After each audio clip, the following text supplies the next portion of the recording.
What is this? Star Woke is a new feminist director and cons are doing the thing. Bro, I'm almost certain that conservatives are keeping the Star Wars genre alive, like the entire thing alive.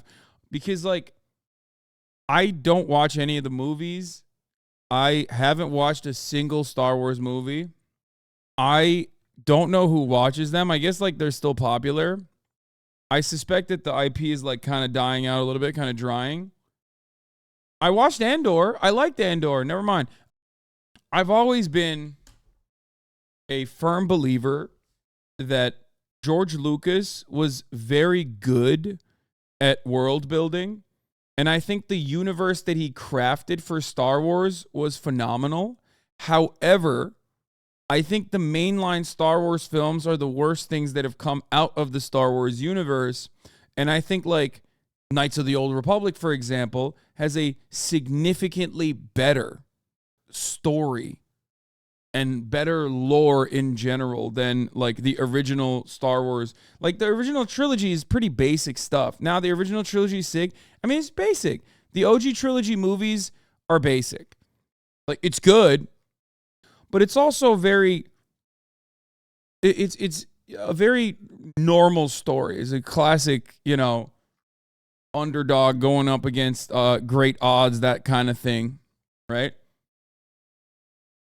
So I do feel as though, and I haven't really watched anything else other than the first 6, but I will say that the world in and of itself is genuinely, yeah, it's the hero's journey plotline, exactly. The world in and of itself is actually very solid. So there's so much you can do in that universe. And I don't know why they always go for like massive world-changing events rather than something like Andor, right? Andor is a great example because it's like, what would a normal guy do?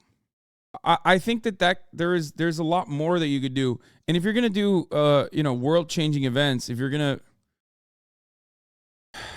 going to focus on like, you know, real massive world-changing events, like you can make it a little bit more interesting than the regular hero's journey, and focus on something like Knights of the Old Republic.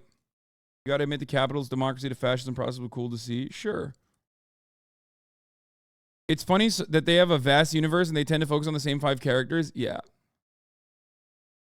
Anyway, so I guess conservatives are kind of keeping this IP alive by constantly chirping about it, though. You know what I mean? So congratulations to the conservatives for keeping Disney alive, for keeping mouths fed. You know, it makes me very happy. Glad that they're doing that. Star Wars has gone woke, folks. You know, George Lucas, who crafted the story off of the Vietnam War, where America was the bad guys, okay, very deliberately. That George Lucas, his IP has turned into something woke. It's become nonsense.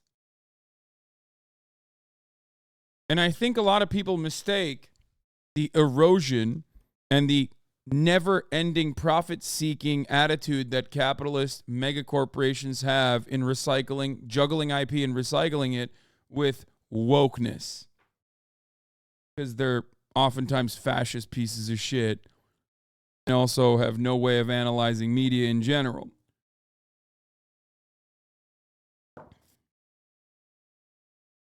So instead of going, yeah, this kind of sucks, like it's just like getting worse and worse overall because like no one is really interested in making anything new or unique or interesting.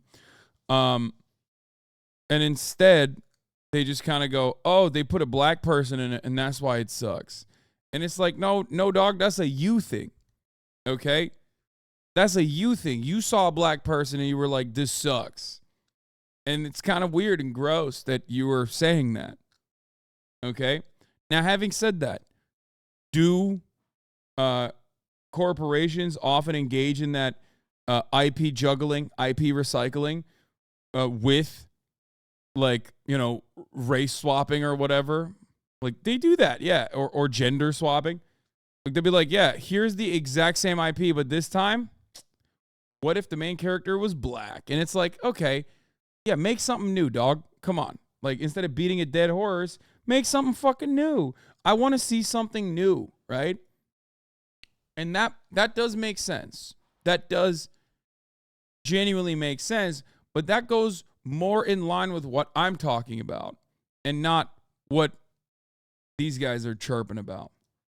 Is the balance of activating a force for change, but also trying to permeate that patriarchy, that power structure? And is that a part of the calculation of your art as well? And what's been the reaction to that?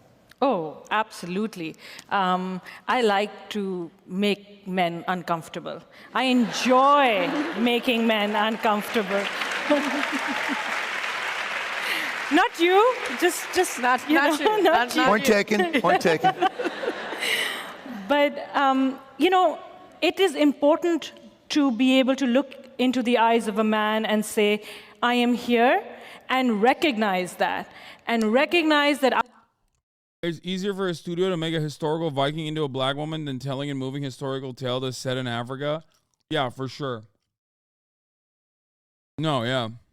I am working to bring something that makes you uncomfortable, and it should make you uncomfortable because you need to change your attitude. And it's only when you're uncomfortable, when you're shifty, when you have to have difficult conversations that you will perhaps look at yourself in the mirror and not like the reflection, and then say, maybe there is something wrong with the way I think, or maybe there is something wrong with the way I am addressing this issue. So what happened? People are mad about this. Here's the feminist director of the next Star Wars film saying that her goal is to make men uncomfortable. This movie's destined to be Disney's biggest flop yet. Yeah. Yeah, Matt Walsh is right. Yeah, she said I'm going to use the Star Wars franchise to make men uncomfortable. Be a fucking man is what I say. Okay? Be a man. Why are you, as a man, not dying in war? Why are you, as a man, chirping about, oh my God, Star Wars is going to make me uncomfortable? Why are you, as a man, getting uncomfortable by watching Star Wars? Movie ain't even out yet, and you're already priming yourself to be upset about your Star Wars. Yeah, you as a man should never be uncomfortable, okay? I love dudes who are just like, Marcus Aurelius Meditations, baby. That's on my bedside, you know? I'm the stoic hero. I have no enemies, you know, that kind of thing. And then, except for a female director of the latest Star Wars that's coming out, that you do that to me, you've basically stabbed me in the heart. Okay? I'm a stoic warrior. And what do I like to talk about? As a stoic warrior, nothing phases me except for when I see a clip out of context about the female director of Star Wars. At which point, that's the worst thing you could have done to me. Ay, ay, ay.